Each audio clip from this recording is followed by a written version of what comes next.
Welcome back to Andersen Acres. We're here inside today with our adorable little barred rock chicks. They are fantastic and they are getting ready to go to their new home in about half an hour. So what we're going to do is I'm going to show you how I pack them up for sale. So it's not difficult and everyone has a different method, but there are a couple of things you need to remember. They need a secure box that does have airflow. You obviously can't put them in an airtight container. That's not good. You also need a little bit of heat, unless it's really, really hot. You need a little bit of heat. So, a little bit of heat will be necessary, and you need some type of bedding. So, let's get started here. So first of all, we have our 8 barred rock chicks. These are the ones that are going home tonight. We need a box to put them in. I have these gable boxes. Now, I just freaked out a bunch of the babies. Now, this gable box is not put together. They come in packages, usually of like 50, and they're not very big. They don't need to be for a set of small chicks. I have put one of those boxes together, put a little bit of tape on the bottom just so that it stays in position. I write what I'm selling. So these are Plymouth barred rock chicks on the box, just in case I have multiple people picking up multiple different types of birds.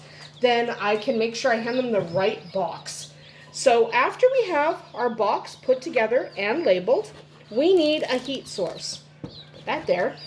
I use these little HotHands. Now they come in a big package for me. I buy them in bulk, but they have a pack of 2.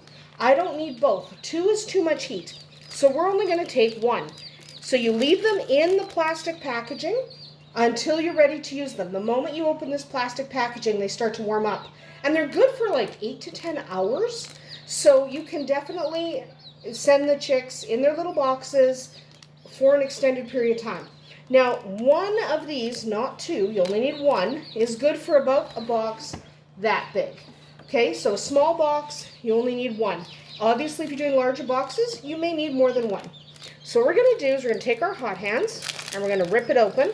I've obviously already used the one on the other side for a box of silky chicks. Take the little packet and give it a good shake. Yes, yes, beep, beep, beep. Yes, I know. So just give that a good shake.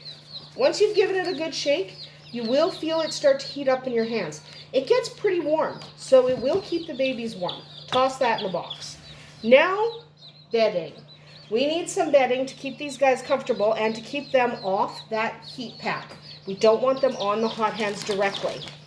I use my rabbit litter.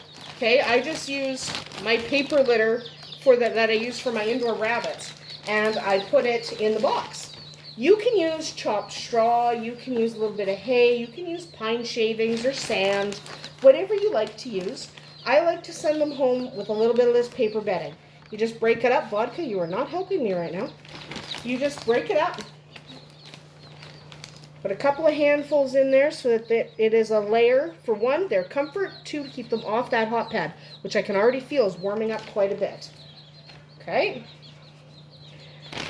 Now we're done with the bedding. Don't need that anymore. Now we just pick up our chicks and put them in there. Okay, we just put everyone in there. It's okay if they're tightly packed if they're not going very far. And what I do when I'm packing them up for sale, I just check and see if they have like pasty butt, which is kind of poop on their butts. And if nobody has pasty butt, like you want nice, clean little butts.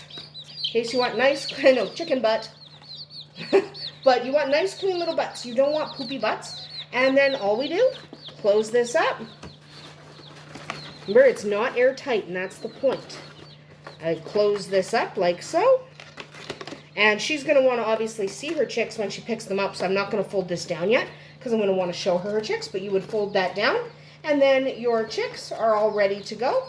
They are ready to be picked up. Obviously, do not use airtight containers. I have seen people sometimes put chicks in like strawberry baskets, you know, those plastic things, not the green ones that are like a cage, but the actual clear plastic bins. Don't do that.